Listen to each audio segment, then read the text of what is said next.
Welcome to Viewpoint, your program. I didn't even hear the Mr. Nat King Cole's music this morning. Viewpoint, your program of personalities, politicians, and perspectives. Well, we certainly have personalities this morning, and we're going to have some perspectives about medicine and healthcare and our community health. We always, Mr. Cavi will remember, Don, I always try to start Viewpoint with a kudo or two. We're doing it differently this day, and it's by your leave. Mrs. Busby doesn't know a thing about that. This will be an answer to your query, Mrs. Busby.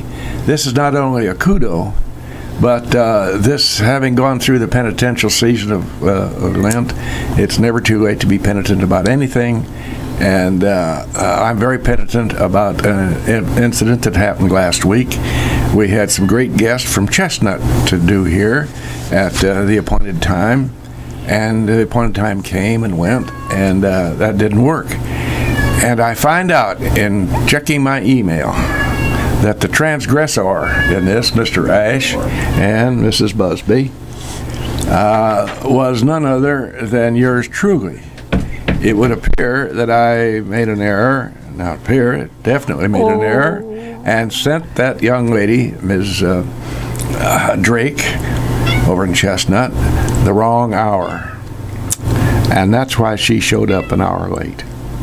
And confession is good for the soul. Yeah. And well, doo-doo happens, you know. Well, I want to say a word about what's going on in Chestnut, with your leave for just a little bit. Sure. The state, the Chestnut Bank is kind of the major sponsor on this. And, you know, these little small communities, like the Chestnuts and the Atlantas and Burton Views and Beesons and Broadwells, they're neat little communities unto themselves, and they're go-getters over there in Chestnut, and they're going to have a Check Out Chestnut event, and that's going to come up Saturday, April the 29th, which is just around the corner, and it's sponsored by the Bank of Chestnut. And you'll recall, Don, you may not know that you've been here, and certainly we wouldn't expect Ms. Ashley should know, Wesley should know, but that is the geographic center of the state of Illinois. And that little bitty town of Chestnut, or as my little friend Billy Randolph used to say, Chetnut, because he could never say the S's. They're having a big to-do over there, and I really want to give them a little extra push and time, because I blew it big time last week. Oh, I'm sorry. Well, there's no point in wearing sackcloth and ashes now, you know. Well, it'd be what it be. I'm down to sackcloth, and somebody blew away the ashes, so it didn't make any difference. Anyway, they're going to put this thing on next week, and they're going to have a lot to do over there. You know, as we say, it's a kind of a real classic. It's a Norman Rockwell small town. That's the best way I can put that. And the C&R Antiques folks are over there having a big sales. They have jewelry and home decor, lamps, quilts, etc. The Chestnut family, Cesar Andrade. We had him with Mrs. Drake's mother a couple of years ago now. Mm-hmm. And Cesar came over here and he became a citizen the right way. He didn't hang around and look around for the peripherals. What's in it for me? I'm an immigrant. He went to work. And he's a contributing member of society over there and runs a real nice restaurant. And so they will be serving some specialties over there. They talk about sausage apiary. You know, it's a funny thing. I thought that was closer to Beeson, but anyway, it doesn't make any difference where. Well, maybe it's kind of betwixt and between, anyway. Maybe. So, of course, their volunteer fire department, emergency response team, or you know, all these little communities have to have that's an organization, and that's a wonderful thing over there for them. Anyway, the old fellow blew it big time, and I just thought that it's the confession's good for the soul, and maybe I'll feel better the rest of the week, having shed my sackcloth and ashes, as Mrs. Busby so aptly puts it. So kudos to all those folks over there in Chestnut. And go over there Saturday, 11 a.m. to 3 p.m. Free lunch. Free lunch at Cesar's. Yeah, Cesar's. Having a barbecue. Cesar's a very nice gentleman. And by the way, his wife is she's studying Constitution, all the things you have to do to become an immigrant. And, no, she already is that. Become a citizen. Yeah. Oh, she already did the part. Oh, she did that? The immigrant part. Oh, well, she did the immigrant part. She's working on the city part. Yeah. She's working her way up. All right. Well, in any event, I've kind of purged my soul a little bit there. And I do, again, that's my last apologies to Dee Dee and Cesar and my folks, to the good folks over there in Chestnut area.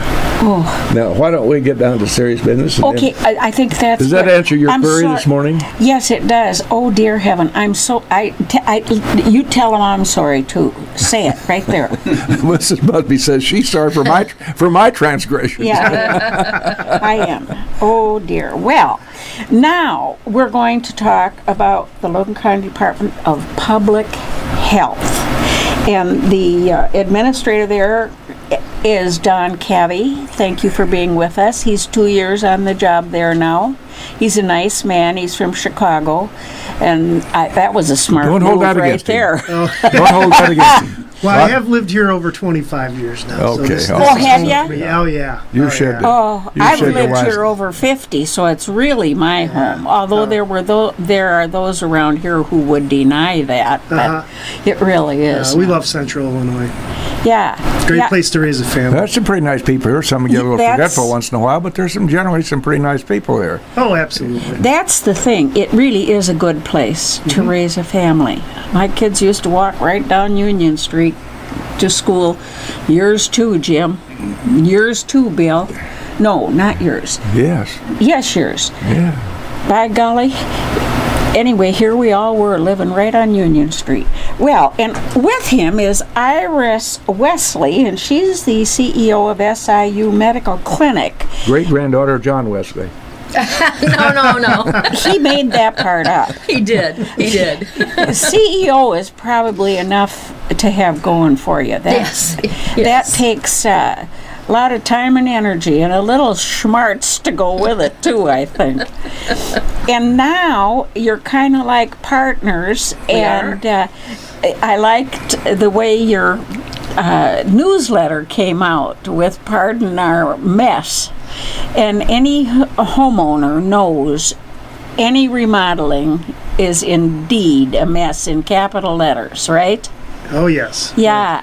And I will add, I'm glad you read our newsletter. Oh, thank you. It's nice to know people are reading it. Yeah. Oh, yeah. You do a nice job. Thank you. That's an informative pamphlet, which people just, we kind of go by 3rd Street and just accept that facility out there, take it for granted. And a lot of us out here don't know much about it, although we can go in there and get a free flu shot. Big deal. It's a lot more than that. So that's what we're going to talk about. But your pamphlet that you send out, it's an educational way of making people more informed about what you're doing. That's a great thing. Great. And that's what we're aiming to do. And we have another one coming out, I believe in May. So if all the citizens of Logan County keep an eye out in their mailbox, it should be coming soon. You're having a little money trouble. I see you mentioned in your article something about we didn't have a budget in Illinois. Wow, yeah. Is that happening still? I didn't know. I know. That's shocking. The latest news. Just shocking. This is kind of historic, actually, with the health department. I can't remember who was administrator at the time, but the county board, Jim, do you remember this? Deemed it prudent as their contribution to the Logan County Department of Public Health. They gave them $1 for the year. I've heard that story, and that was before I came to the health department. I've been there since '09, but I vaguely remember hearing something about that. Yeah. I don't have all the details on that, so I couldn't really Just as get well. into the... Probably. We probably ought not to wash that laundry. Yeah, probably. But that was interesting. I said to Mary Anderson, I said, geez, I hope you didn't spend that all in one place. I think the administrator put it on a frame, put it on the walls. Yes. The story I've heard. Which was appropriate. Yeah. And I will say that I've only, I stepped in this position about 2.5 years ago, and I've had a great working relationship with the county board. They've been super, Oh, well, this is a super whole different supportive and bunch of people. yeah, and they're just terrific to work with. So I couldn't be happier. Don, let's just kind of review very quickly, and you can't really do it that quickly, but the services that you perform for this community out there on 3rd Street, just kind of A to Z, if you could, please. Because we do an awful lot out there that serves the community very, very well. Mm-hmm. Well, we have obviously, from a clinic standpoint, our immunization program is, probably what we do, what we're known for. Most people think, public health, that's all you do. They're the people that give you the shots, or the people that go out and inspect your restaurants, but we do quite a bit more than that. Our clinic does, they do all sorts of different types of screenings, lead screenings, STD screenings, blood pressure screenings. There's just a whole array of services that our clinic will do. In addition to that, we have a WIC program, the Women, Infants, and Children, for women and young children and expectant moms, and it basically is focused on is a nutritional-based program, and we have maybe 400 or 500 clients in our WIC program. I'll bet you have. We do. It's and they do a great job of educating, and then also they have a breast feeding program where they educate people. We have a couple people on our staff that are certified in that, and they work with the local hospital, Abraham Lincoln Memorial Hospital, with a breast feeding program for child nutrition. We do a lot of home visits, especially with children, newborns that maybe have some health concerns. But moving on from even our public health side and WIC, we do, like I said, our environmental health program, where we license all the restaurants in the community. We issue all the well and septic permits, and we go out and do those inspections. We handle all sorts of complaints. We monitor the West Nile virus in the community. We even do things like tanning salons, and we don't have any licensed tattoo parlors, and I don't know if we have any tattoo parlors. There could be some that I don't know of, but if I hear about them, we'll try to address it. But we did have until pretty recently, coming actually. and going. Absolutely. Yeah.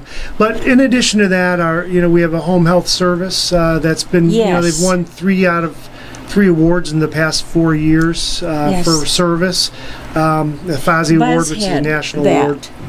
Buzz had home health from the health department, and sure was needed. That was wonderful. Great, and that's the type of service our staff provides. So we want our clients to feel happy when we walk away that we've done our job to help them. You had to adjust hours because of this silly budget thing. Just think of the entities from Cairo to Rockford that have had to move around people and adjust hours and so forth because of this budget constraints and restraints. Yeah. Have you had to actually let anybody go? No. That's been a good thing. We've worked with the staff. I personally would rather scale back our hours of operation and let any of our staff go, and that's kind of how we've approached the whole thing. We want to keep all of our services out there, and no, I fortunately say we haven't. And if I could just, a couple other things that we get involved in too is I know we're a lead agency for the HealthWorks program. It's a state program that we have a grant for. And what was the title of it? I'm sorry. HealthWorks. HealthWorks. And it's a program that works with foster kids that are in the custody of the state. And these children, we hate to hear about these situations, but when they are taken into custody for various reasons, they need to get medical checkups, and they need to have a doctor while they're in the care of a foster parent. And we do provide case management services, and we're a lead agency for 12 other counties in addition to our county, and we work with those counties, and we have about 1,200 foster kids that we help make sure that they're getting the continuous ongoing health care program that desperately they need. needed, as this Yeah. girl's daughter knows very well because she's Department of Children and Family Services supervisor. Well, now moving from the Don Cavi show, let's go to the Iris Wesley show. Yeah, and you guys partner up, huh? So how natural is the partnership? You listen to all the stuff he's talking about, and you add the medical and dental with that, and you got the whole ball of wax there. Yeah, yeah. The only other thing that we're working on right now is behavioral health. So we're trying to hire a social worker to help with all the behavioral issues as well. And we have that position open. And by the time we combine what he's doing with what we can bring with medical and dental, and then we don't want to forget, we really have a third partner in this, and that's Abraham Lincoln Memorial Hospital. They've given us money to renovate the space. They've supported everything we're doing. They're going to take referrals for our patients, even if, some of them that don't have insurance. So they're a big partner, wouldn't you say, Don? Absolutely, Yeah. absolutely. Big partner. And that, of course, in a great measure, comes by some of their generosity, comes from the generosity of the Woods Foundation, which is so important in our community, and they enabled the hospital to do certain things, such as you just alluded to right now. So we kind of nod in that direction. And some of the other things, talking about the state budget, one of the things that protects us as a federally qualified health center from some of that is that we do get federal funding, and we do get better support for all our dental and medical visits from Medicare and Medicaid. So those dollars are still there.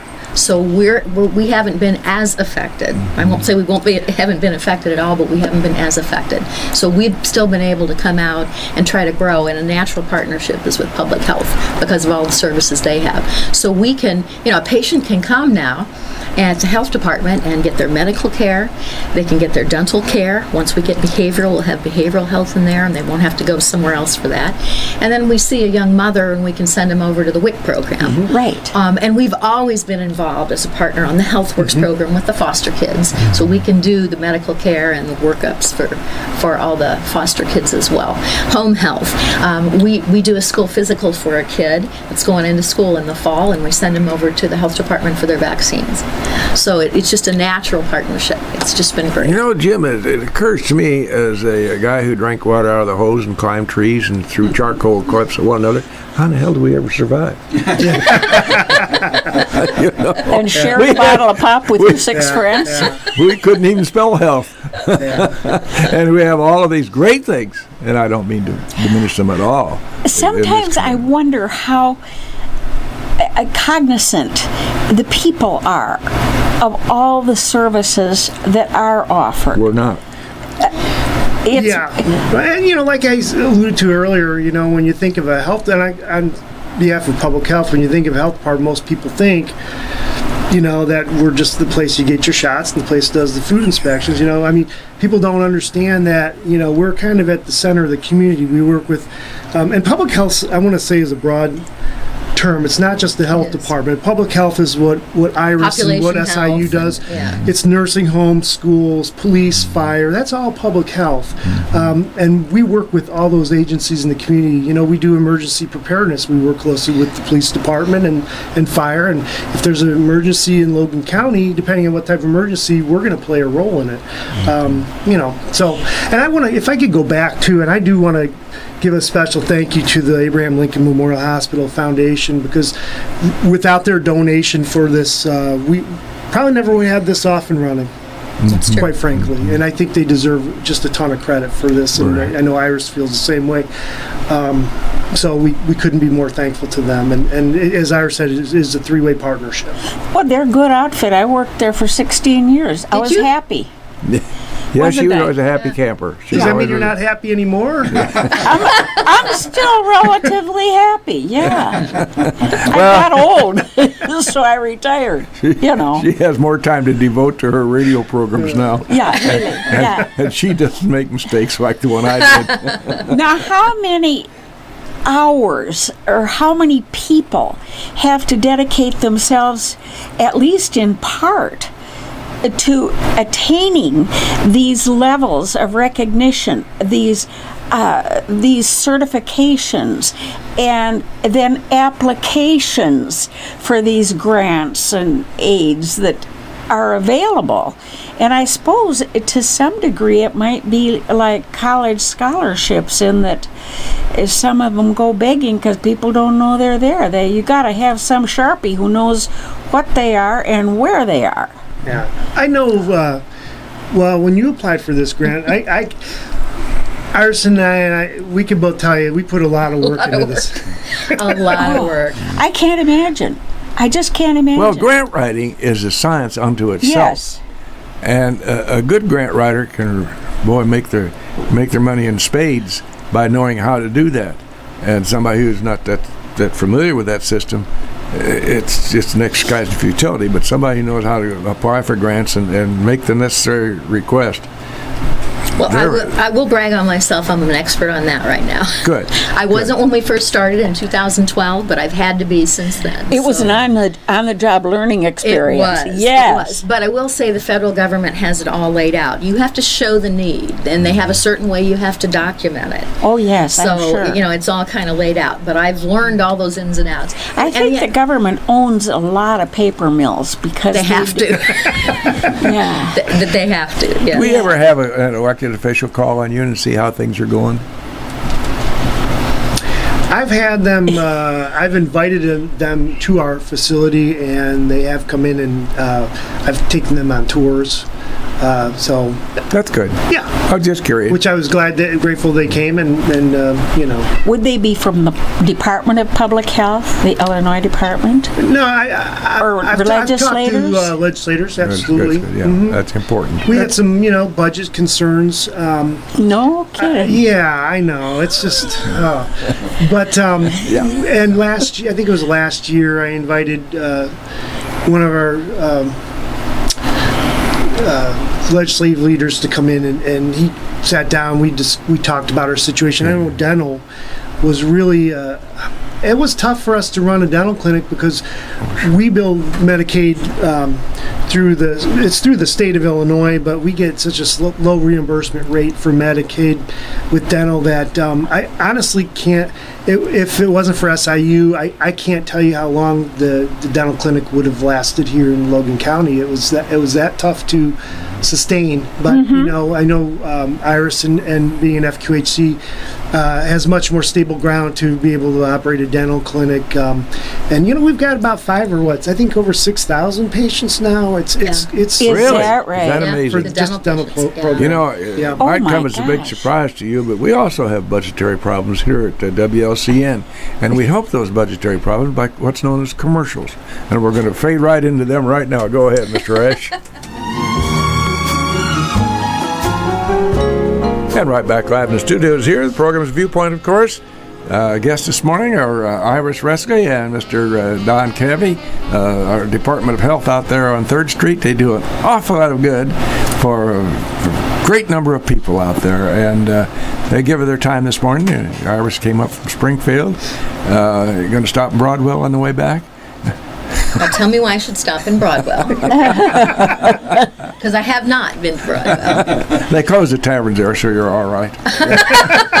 Plus, you can hardly get there from here anyway anymore. Well, yeah, no. You got to go out on the busy street to get to Broadwell. Yeah, they're working on some stuff. Yeah. I see Have there. been. Well, no, they just parked there. I may make 94 before they get it done. Tell me, your sphere of interest here, you come out of Springfield, you're under the auspices of this Memorial Healthcare System down there, Iris, and specifically, you're not here to look over Don Cavi's shoulder because he's doing a whale of a job. How are you helping him down here when you come to Lincoln? So first, let me correct something you said. We're actually the School of Medicine is Southern Illinois University. I beg your pardon. Yes. But Memorial Health System is a huge wrong. partner with us in everything we do. SIU. Including, and I'm gonna get to your question, including training of future doctors. So one of the ways we want to help the communities, if we can get out into some of the communities and set clinics up and bring our residents and students out here, so they can see, what the practice is like. It's a viable practice and it's a rewarding practice. They're going to be more likely to settle in those kinds of areas, and we've proven that. We have about 62% of our residents actually stay in Illinois. A lesser group of that, probably about 40, actually go into rural or inner city areas where they're really needed, but it's still a pretty good rate. And we know that they don't, unless they get exposed to that setting, they aren't even going to think about settling there. So that's one thing. We can get some doctors out into some of the rural areas. And there are a lot of doctors retiring now out in those areas. So it's really going to be a great, great, great need. And if they're hooked up, they can survive better in those rural areas if they're hooked up with a health department or a university, you know, where they can, and I'm going to tell you, I'm getting excited now. I'm going to tell you some of the things that we hope to do eventually is do some things with, you've probably heard telehealth or telemedicine. And so if we can keep our doctors that are out in these areas connected, or if they can get on telemedicine and talk to a specialist and get a consult right on the spot. Yes. They're going to feel much more comfortable in some of these, you know, areas where they don't have a hospital right next to them or whatever, or a specialist right there. So one of the things we're doing with Don even is we are going to set up some telehealth. We're going to have what's called a telehealth cart. So our physician and even our dentist, because the dentist, you know, many times she finds sores in mouths. She's got a little microscope now that she can put in there and show the ENT specialist in Springfield and say, hey, does this look like anything we need to worry about? Is this oral cancer? Do we need to get them in right away? We can do on-the-spot consults. So that is a that's miracle. In the future, but it's not too far in the future. Really? We're working on it right now. So we're very excited that we can get students and residents out here so they see how everything works and want to settle in the areas, and we're very eager to try to start doing some things with telehealth. And both the dentists and the doctors are excited about that. Oh, gosh. So the whole community, I think, will benefit. And then, of course, you know, we're right there with Don, so he can use any of those services. We want to get actually some televideo going so that you can go back and forth with folks, even in public health departments. And that's great. We're so supportive of SIU, and you know what Iris is talking about. I can't wait. I'm excited too, because what they're bringing to the community is, you know, it's groundbreaking, and it's going to do a lot of great things for and I think, you know, there's a huge need. I know when you did your study, there was about 10,000 people just in the surrounding area that are under 200% of the federal poverty level in this area, about 10,000. Oh, my gracious. That's remarkable. And we have a lot of great doctors in this community, but they're busy. They you know, and this would help alleviate some of the pressure for them. And you know, but really, we are really hoping SIU succeeds beyond everyone's expectations, because our success depends on their success and vice versa, really. I mean, because the better SIU could do, the better, you know, the more referrals we can get, more people we can help, and the more people we can help send over to SIU. So it's you know, kind of a you scratch my back, we'll scratch your back type of. And we don't want to come in as the big university and plop down and say we got all the answers. We want to work with the people that know what's needed in the community, that are living here, and you know. And it's going to, just having that thorough coverage, having everything under one roof, it's going to allow these citizens that are in need of health services not to slip through the gaps. Hopefully we can, you know, when they, for instance, and when we have clients that come to see, you know, Mary, for example, in the clinic, and they need to get vaccinated, we've already had one or two that don't even have a doctor, and they need to see a doctor, and you know, she will make a referral and say, well, we have a physician right on staff here, and that's great because it's all under one roof. How did you happen to set up your partnership? Thank goodness you did, because it's working both ways, isn't it? Yeah, I can. If you want, I can start on this, and we both have an answer. So yeah, I know. Well, that's lucky. Yeah, from my perspective, though, SIU had an outreach person came and talked to us, and so we explained some of our needs. And I was looking, when I took this position, I was really looking to partner. I was thinking, number one, should we, Logan County Department of Public Health, either number one, become an FQHC, or number two, should we partner with an FQHC? So I did some talking around to a couple FQHCs, and I realized that some good research. Maybe you could define your term. There's a lot of work. Well, the nomenclature that Federal Qualified Health Center. Okay. And I probably can have you explain that a little further. Okay. But long story short, in the long run, I decided it would be best, let's partner with an FQHC. So I was starting to look out for, who do we want to partner with? And then that's when Iris got a hold of me, and I was talking to, like I said, other FQHCs, and I thought, wow, let's talk to SIU too. It sounds like they're interested. So we were looking, and you were reaching out, kind of is how it worked out. And then we sat down at the table, and when it came down to it, we received proposals from all the FQHCs as far as what they would, bring to Logan County Department of Health and the community here. And our Board of Health was really excited about what SIU brought to the table, having a major university in the community with a solid reputation, and it really, I think that's kind of what steered our board in that direction, and that's how we went with well, SIU. And that door swings both ways, Iris. You needed a viable health department who had somebody sharp at the helm too. That's right. So you found each other. What a nice partnership. He really did his homework. I have to say, Don was hard on us. He wanted us to, and he looked at all the proposals. One thing I was just going to add is that since we are such closely aligned with Memorial Health Systems, we first decided, okay, when we do some outreach, we do want to look in areas where they have some of their critical access hospitals. So Jacksonville, Lincoln, Taylorville. We said those would be our first sites. They're close to Springfield. That's where we can send residents and students. And we know we've already got a willing partner in the hospital. And I can't underestimate their willingness to see our patients, because you can open up a clinic, and if you don't have specialists and you don't have a hospital that's going to see your patients, then you're kind of stuck. So we had the SIU specialists in Springfield behind us, and we had the Memorial Health System. So at least we decided those were the first 3 sites we want to start out. About the same time, he and I got together and found out that he was interested in doing that as well. So it just worked out. So it's working out. Worked out great. Jim, I get the impression that the days of Doc Idgems and his house calls are long gone.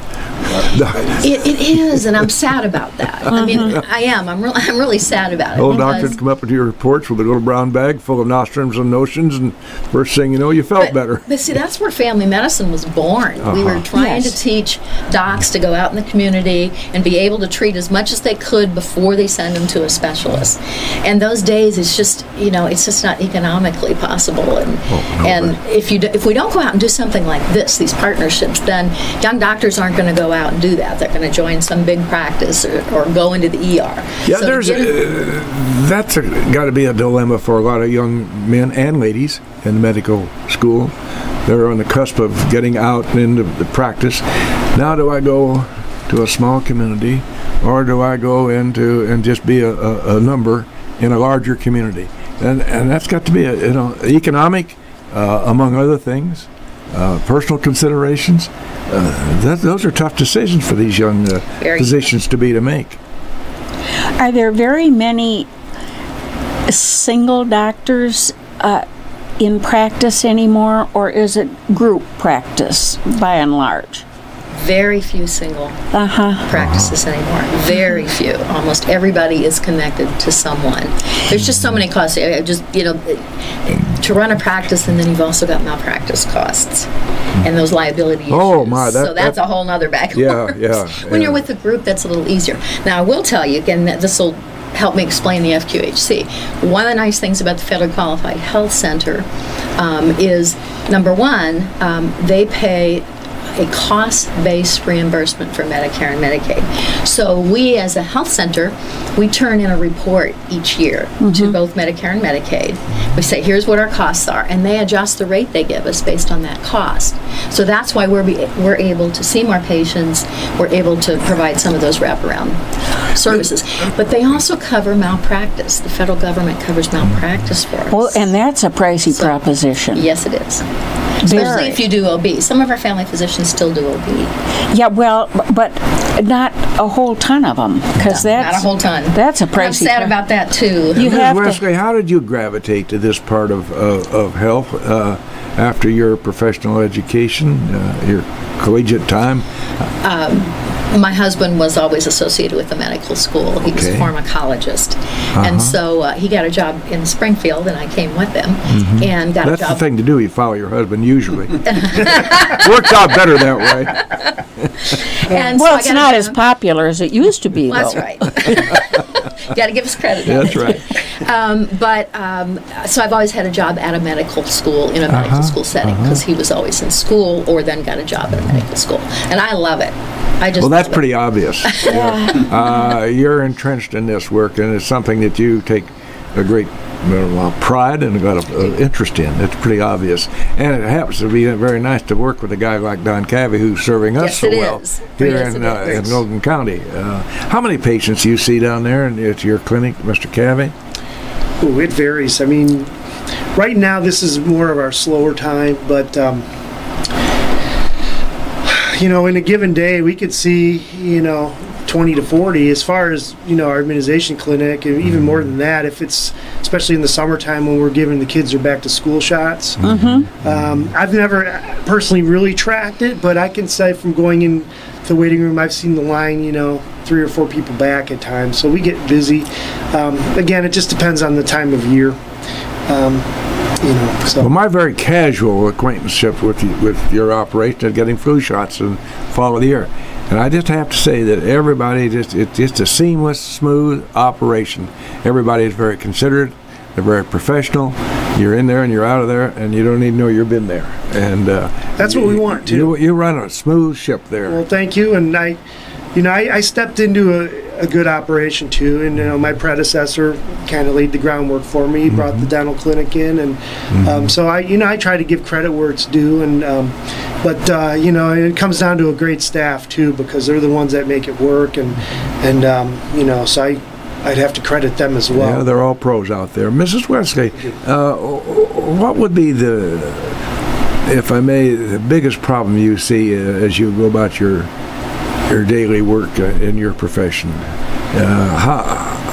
What hurdles do you face that you're going to find a problem with? Specific to setting up some of these new clinics and so forth? Well, first of all is, as I said before, you've got to come in and learn what the people want and what they will accept. We then got to get the word out and build a practice. And then to actually recruit. Recruitment's hard to bring a physician in. Recruitment's really hard. But because we have a residency class that we can expose to that, we can recruit from our graduating class. So we have it much easier than other federally qualified health centers, because having residents right there, we can do that. But recruitment's very hard sometimes to attract physicians out to the area. Lincoln is of a size that would be considered by most of the graduates is not something they want to look at.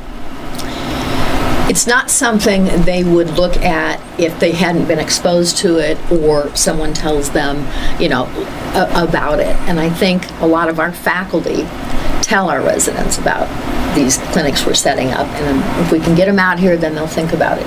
If not, it's not something they think about. I would say that's true. Would you hazard a guess as to, and gosh, now how would you know this, but I'm going to ask it anyway, graduating class of physicians, how many are pointing themselves in a specialty as opposed to a general practice? It changes. It changes a lot from year to year. Just let me mention just about at the School of Medicine at SIU, we used to have about 25% of the class go into general medicine and family medicine, and now that's down to about 15%. So we're working to try to get that back up again. Yeah, we need those. Desperately. Even bad, yeah. Across the nation, it's about the same. It's probably about between 15 and 25% going to general medicine, and there's still a lot more money in specialty care. You make a lot more money. They got student loans they have to pay back. Oh, they're huge. You get your boat earlier in the spring that way. Yeah. You don't have to wait so long for the money. Yeah. So, we work on that as well. There are programs under federally qualified health centers where if you're in an underserved area, you get loan forgiveness. So that helps us a lot. And So we're doing everything we can to try to attract them, but we still haven't got there yet. You know, you mentioned earlier, one of you, I think it might have been you, Don, about the people who come in and have absolutely no insurance at all. They don't even have Obamacare. Now, I know you treat them. There's no question about that. Mm-hmm. But how do you break even on that? Are your reimbursements from Medicaid and Medicare enough to offset that? So a couple of things about that. The first thing is we also, which I didn't mention to you, we do get a federal grant.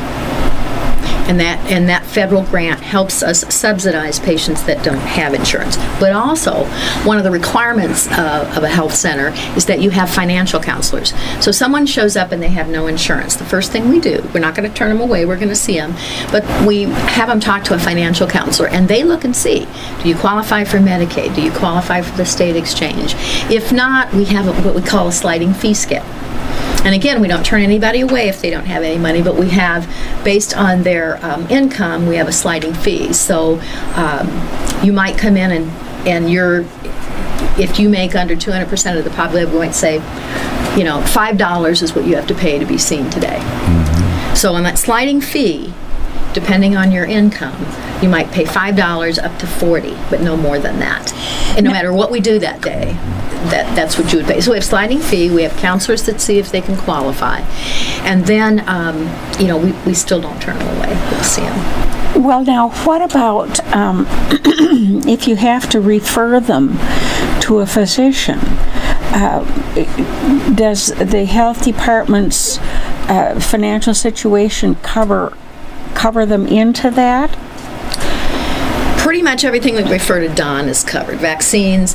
Illinois has a program called the Vaccine for Children, where they provide free vaccines to the health department to give those. Oh, okay. Good. And then if someone has insurance, we bill the insurance. See, that's the real problem we encounter in what you do.